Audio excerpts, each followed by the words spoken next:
Russell Westbrook to my guy, Austin Reaves, for the big game winner. Jalen, there's something about Austin Reaves I really like. I don't know what that is. I know what it is. What is it? He's going to be on the wall one day, keep shooting like that, right? He's had some games this year if you're not paying attention. And I was thinking of his name, so it's like Austin Powers maybe, or like Steve Austin. His parents were watching something, but in all honesty, he had Reaves on the end, right? So it's almost like that was a Superman type of shot, right? Mm-hmm. And he made a few threes. He made 3 at the half, and they needed his minutes. But let's talk about what actually happened throughout the game. Okay. The Mavs were playing without Luka, and they took the Lakers to overtime. Mm-hmm. And you touched on it, but let me go deeper in the box score. It wasn't an air ball or 2 shot. I saw Anthony Davis personally shoot 4 air balls. 4 air balls? That's like me in a rec league game. I saw him shoot 4 air balls in that game. And by the way, I played enough basketball. When it barely grazes the rim or barely hits the backboard, those are all in the same family. That's one. Number 2, I saw Russ shoot an air ball. You hate air balls. I do. Why do you hate air balls so much? Because for Anthony Davis, right, this is a terrific top 10 player. It shows you how the mental capacity of a player sometimes when you can lose your confidence. And that's what he's dealing with. And so that's why I was paying attention to it. And lastly, my guy, LeBron James, he shot one. Now, for those who have been close enough to an NBA backboard, there's a sticker on the left side that has Jerry West's logo on it. Okay, when I say that you shoot the ball and it almost gave the logo a concussion, that's because he's not wearing a helmet. That's a brick. Okay, LeBron as well. And so that game bizarrely went to overtime. It was a bank shot late by the Mavs to tie the game. Russ made a 3. But a great driving kick by Russ to Reaves, who made the 3. Happy for the young rook, and he got fouled. Well, let's take a look. Let's just introduce the world to Austin Reaves, because there's something about Austin Reaves I really enjoy. He's undrafted out of Oklahoma. He averaged 18 points in Oklahoma, and he was an all Big 12 first-team selection. He's the first Laker with a go-ahead 3-point field goal in the final 5 seconds of overtime since Kobe Bryant in April of 2004. Rest in peace, Kobe. 3, 2, 1. They're going to attribute something Mamba to his name soon. No. Every white guy gets to be a Mamba. No, he's not a Mamba. He's not a Mamba. As much as I love Austin Reaves, we're not giving him the Mamba moniker Kobe just had yet. to do all of this work to be a Mamba. Now.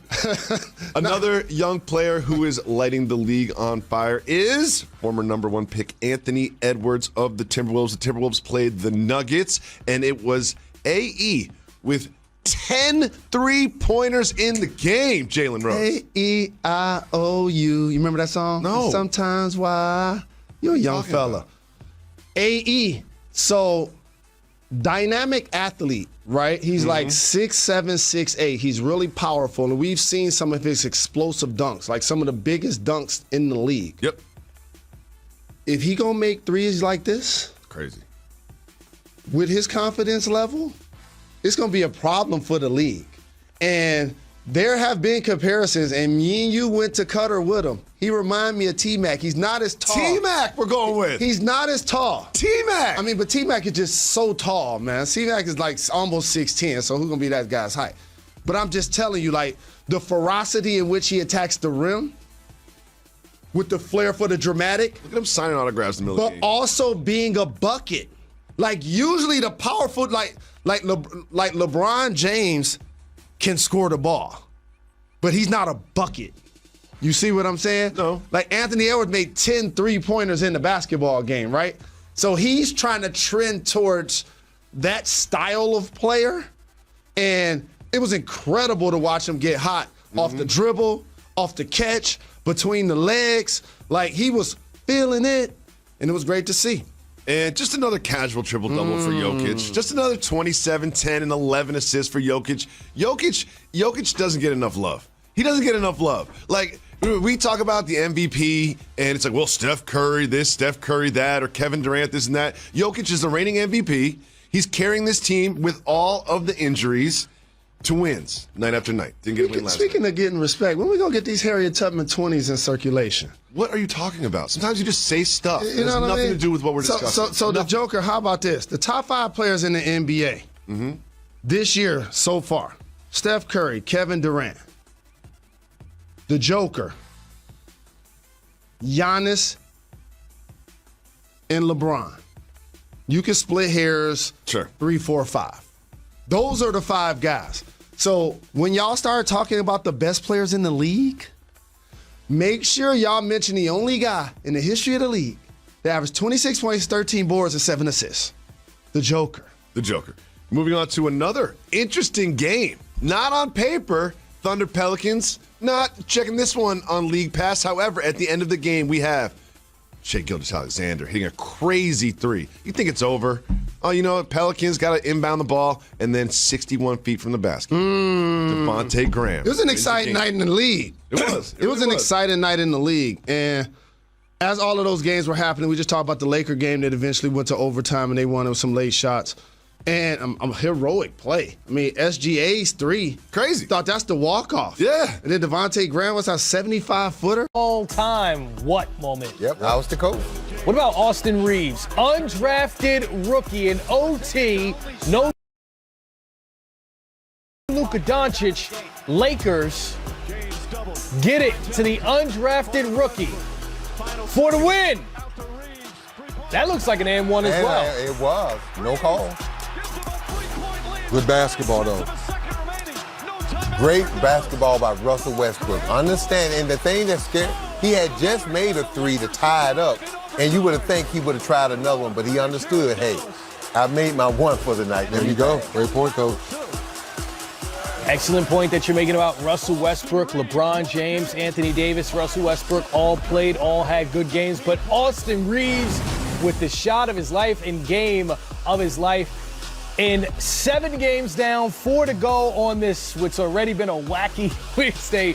Great night. Welcome to Game Time, the late crew. Chris Miles here with Coach Sam Mitchell and the dad to the sniper from Sandy Springs, 3D. We'll have to talk about that a little bit later as well. But Sam, you made a point about the Lakers and finally things coming together, right? They started off 10 and 11 on the year. No, everything is going wrong. Now they've won 6 of their last 8. And you pointed out where it's going right for them recently. Well, LeBron James. I mean, when you watch how LeBron has put this team on his back, Anthony Davis had missed the prior couple of games. Russell Westbrook was struggling a little bit. LeBron James came back and put this team on his back and showed the Lakers how you have to play, starting on the defensive end.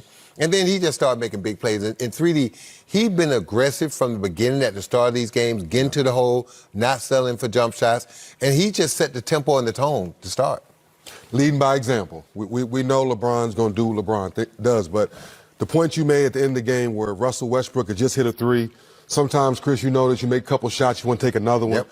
Play the right way. The ball went from the corner back to the wing to the corner, then the other side of the floor for a wide-open shooter in the right shot. Play to your strength. And Russell Westbrook understood that he was open for a reason. Yep. That's one thing. It's one thing to take that shot in the second and third quarter, but in that situation, you are left open for a reason. And he did the right thing.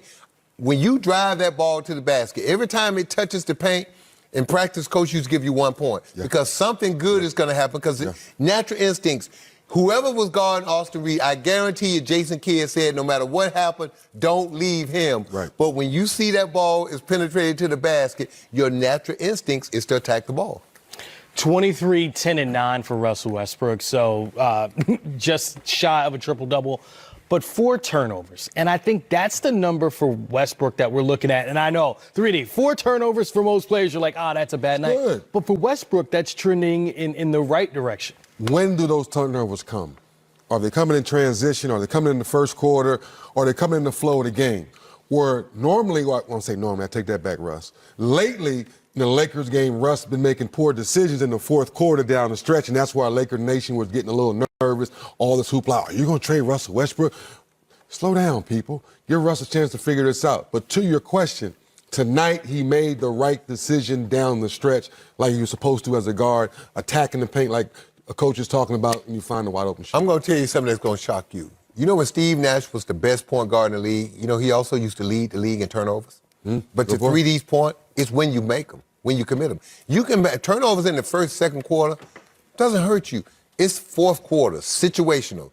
That's when you got to really take care of the ball. And Russ's biggest problem, yeah, he's had a lot of turnovers, but it's when he has them, when the Lakers are on the run and they're down, and you got a chance to tie the score, Those are the and ones. you turn the ball over there, and not only turn it over, a live ball turnover to where the other team can get it in play and go back and turn it into a transition too. Those live ball turnovers are the one that's kill you. Now, for the Mavericks, they lost this game, but they came into it winners in 3 of their last 4. Luka Doncic out with an ankle injury, third straight game. And Jason Kidd, early in the game, made an adjustment, Sam. Started doubling LeBron, and they got back into it after being down by 10. How good of a job is Jason Kidd doing in Dallas this season with dealing with Luka and his injuries and Kristaps being in and out of that lineup? I'm going to say this. He hasn't really had Luka the whole season thus far. No. Luka's not been the same player since the Olympics. He came back beat up, out of shape. He didn't have the normal summer to rest and get his body ready to play. He had a busy offseason. So when you look at how Luka has played this year, he hadn't played well, but the fact that Jason Kidd, and without Porzingis too, has kept this team afloat, kept them around 500 and keep them in place so that when Luka does come back and get in shape, this team has a chance to take off. So Jason Kidd's doing an unbelievable job. And in theory, 3D, they should have won this game tonight. Yeah. I mean, they had this game won. They should have